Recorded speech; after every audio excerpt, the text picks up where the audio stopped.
आवाम अपने नुमाइंदे मुंतखब करती है, उसमें अरबों रुपया खर्च आता है। हम बड़ा सोच समझ के अपने अपने एरिए के लोग मुंतखब करते हैं कि ये जाके पार्लियामेंट में हमारी बात करेंगे, हमारे हकूक़ के तहफ़्फ़ुज़ करेंगे, हमारे लिए कानून साजी करेंगे। इल्म सियासत में जो मैंने पढ़ा है उसमें अपर हैंड हुकूमत का होता है और हुकूमत को ही बुर्दबारी का मुजाहरा करना होता है।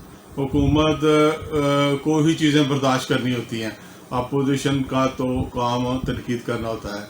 जिस तरह मौजूदा हुकूमत है, जब ये अपोजिशन में थी तो बाद में कोई पूछता था तो ये आपने ये कहा था, उन्होंने हमने तो सियासी बात की थी। तो अपोजिशन वालों ने तो सियासी बात भी कर लेनी होती है। बुर्दबारी का काम मुजाहरा जो ना हुकूमत को करना होता है। तजर्बे में भी यही सीखा है। कल जो कुछ पार्लियामेंट में हुआ उससे हमारे साथ जो है शर्म से झुके हैं। अगर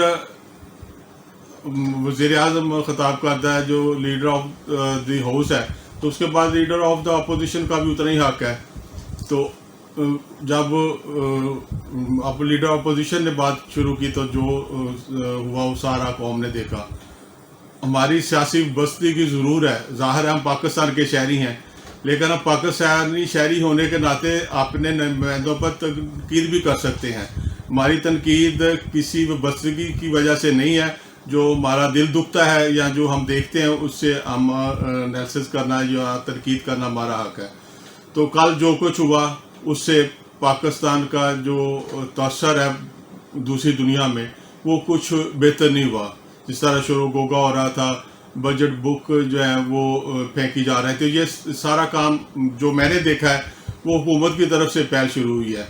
तो पार्लियामेंट का तअस्सुर, हुकूमत पाकिस्तान का तअस्सुर कोई अच्छा बाहर की दुनिया में नहीं गया। तो हम तो यही रोज़ हुकूमत से सुनते थे कि माशी तरक्की हो रही है। तो कल समझ आया कि माशी तरक्की नहीं हो रही, बदमाशी तरक्की हो रही है। बदमाशी तरक्की को रूज दिया जा रहा है। इसकी शायद बड़ी वजह ये भी है कि ये हुकूमत खुद ही आई भी एजिटेशन के साथ, धरनों के साथ है। तो उससे धरनों के बगैर जो है ना वो सुकून नहीं मिलता। आप देखें जो हुकूमत की जो वज़ारा हैं उनमें वज़ीर ख़ारजा साहब को देख लें, मज़ातियात पे नहीं जाता, उनको देख लें। उनका गद्दी नशीनी में अपने भाई से तामुन नहीं कर सकते, अपने भाई के साथ सुलह से नहीं रह सकते।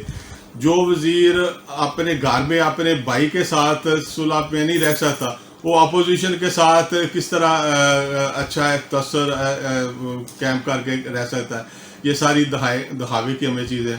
इस तरह वज़ीर आज़म साहब से भी बाज़ ऐसी हरकतें कर जाते हैं जिससे दिल भी दुखता है और शर्म भी आती है। मसलन वो एक दिन बिलावल भुट्टो साहब की नकल कर रहे थे। वज़ीर आज़म है वो, बेशक हमने उसे वोट दिया या नहीं दिया, वो सबके वज़ीर आज़म है। उसे इस तरह बच्चों वाली हरकतें जेब नहीं देती। एक वो वज़ीर आज़म है, दूसरा उसकी उम्र 70 साल के करीब है, वो एक सियाना बंदा है, अच्छी पोस्ट पे बैठा हुआ है।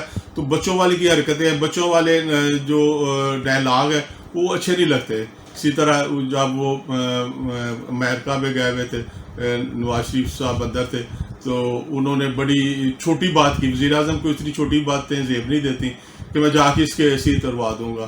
तो इस तरह ना जब होता है तो फिर कौम का जो सारे रोज़ शर्म से झुक जाता है। तो जब तक ये इकट्ठे नहीं बैठेंगे किस तरह ये कानून साजी करेंगे, किस तरह हमारे काम करेंगे। तो हमें कौम को अब होश के नाखन लेने चाहिए, हमें सोच के वोट देने चाहिए।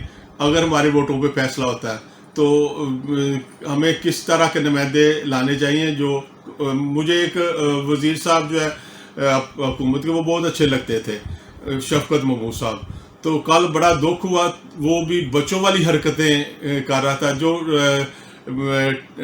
आजकल टीवी कैमरे हैं या मोबाइल के कैमरे हैं या इस तरह आईटी का जो सिस्टम है वो कोई चीज़ किसी से छुपी नहीं रहती। तो ऐसी हरकतें कल देखने को मिली जिससे जो है ना शर्म आती है कि हमने ऐसे बंदे मुंतखब करके भेजे।